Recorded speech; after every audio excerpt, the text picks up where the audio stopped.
Hello, Taurus, Sun, Moon Rising, and Venus Signs. Kumusta kayo? Sana po'y nasa mabuti kayong kalagayan. Welcome back po sa Star Tarot. Kung bago kayo dito, welcome din kayo. Thank you sa inyong support. I truly appreciate it. God bless you all. Taurus, po na mensahe po ninyo ay Queen of Pentacles. And so this is a very prosperous and abundant energy. Parang magiging sitting pretty kayo ngayon. Experiencing abundance, financial prosperity, comfort, yung ganon. Kasi parang yayamanin kayo, Toro. So siguro marami kayong pera na, at saka aside from that, marami din parating na more financial blessings and financial opportunities dito, no? So congrats to that. What else we have? King of Pentacles. Holy moly. Taurus. Uulan ng pera. No, talagang magiging sitting pretty kayo sa ngayon. Kasi si King of Pentacles, also look at him. Sitting pretty, nakangiti. Ang laki ng pentacle din na hawak niya. Chillin lang. It's because, ang dami na niyang pera. It's because, ang dami na niyang, ini-enjoy na niya yung bunga ng kanyang pagsisikap, no? All these years. Ano na siya nasa pinnacle of success na siya pagdating sa money, career, and finances. So, both of them. So, talagang massive amount of money ang maaaring dumating dito sa inyo, Taurus, no? For some of you, at least. Kasi, hindi naman ito magre-resonate sa lahat, no? So, just take as it resonates. So, siguro, it's either marami na kayong pera talaga, yayamanin na kayo, wealthy na kayo, or marami ang paparating, no, na financial opportunities and blessings dito. Maaari din na mayroong mga lucrative offers, no, ang dadating sa inyo sa ngayon. Marami sigurong mag-o-offer sa inyo ng pagkakaperahan, maraming mag-o-offer ng maraming mag-o-offer siguro ng source of of income, bagong money path, maaring ganon, so good luck to that. Siguro din, Taurus, kailangan ninyong ibalik ang balanse, no, sa buhay ninyo sa ngayon. You may need also to you may need to bring the balance back sa buhay ninyo, Taurus. Alright? Kailangan ninyo ngayon na mag self-care. Kailangan ninyo na while you are taking care of other people, you should also take care of yourself. Yung bibigyan ninyo din ng oras, no, ang sarili ninyo. Hindi puro trabaho, hindi puro pagpapayaman, yung mga ganon. We have Knight of Swords. Ayan. Ito? Fast-moving energy. Kaya magiging mabilis ang takbo ng buhay ninyo sa ngayon. Parang siguro talaga mabibisi kayo. Kaya kahit papaano, singit ninyo yung pag-aalaga ninyo sa inyong sarili, sa inyong katawan. Lalo-lalo na maraming naka-line up na gagawin kayo. At isa pa, yung mabilisan, no, ang galawan, ang transition ng mga bagay-bagay. Kaya kailangan fit, no, physically fit kayo.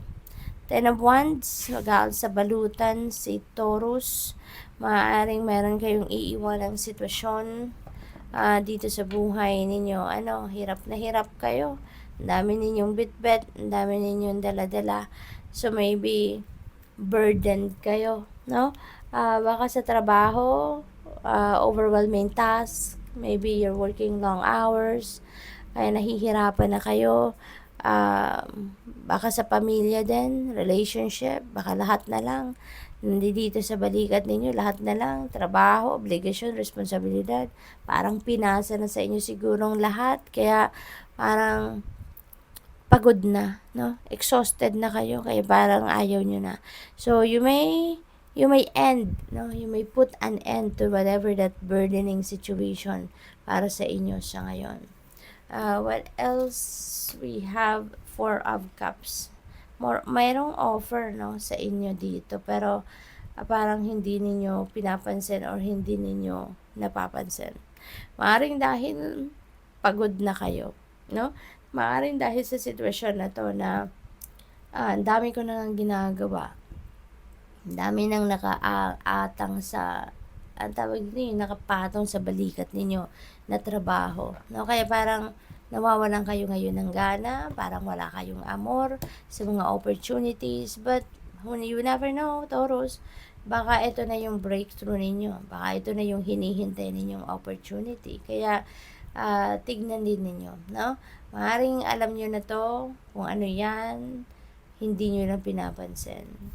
So, what else? We have Queen of Swords, time for decluttering, Taurus. Time for decluttering, tama 'to. Na kung ano man yung hindi na nagse-serve ng inyong highest good, let them go, okay? Tanggalin niyo na 'yan sa sarili ninyo, sa buhay ninyo, alright? This could be also decluttering of anything, anyone, no, sa buhay ninyo. So, maaaring yan ang pinag-iisipan ninyo, maaaring yan ang pinagpaplanuhan ninyo sa ngayon na gagawin. Page of Wands, ayan. So, there could be an offer. So, siguro, hindi nyo type yung offer na ito, no? Baka hindi nyo to gusto na offer na to, kaya dinededman nyo lang. Kasi dito sa Page of Wands, meron ditong balita, impormasyon na parating sa inyo regarding an opportunity. Pero, dito, magiging excited kayo. So, maybe, hindi ninyo ito gusto na offer na yan. And there is another offer na mababalitaan kayo na yun ang mas gusto ninyong gawin. Now, kaya siguro kayo magiging excited and you're going to chase after it. No? Kasi ito yung gusto ninyo. Ito yung type ninyo. What else? We have Four of Pentacles. Ayan. So, meron tayong dalawang 4. This is synchronicity. I suggest you please look up for the meaning of number 44 for more guidance po. 4 Cups, 4 Pentacles. So, that's 2 4s. I-manage ninyo ng maayos ang pera ninyo dito. Taurus, ito yung panawagan sa inyo ni Four of Pentacles. Manage your money wisely. Okay? Kasi sayang naman ang kita ninyo. Sayang naman ang pinagpaguran ninyong pera if you're not going to take control of it.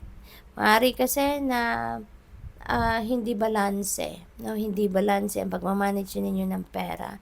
Baka puro gastos or puro save, 'di ba? Yung walang in between siguro, no? Kaya control your finances sa ngayon. Take control of your finances and manage, no? Lalo-lalo na marami kayong perang parating, or dati na kayong yayamanin, pero kailangan lang ninyo na i-manage ito ng maayos. Okay? So, good luck.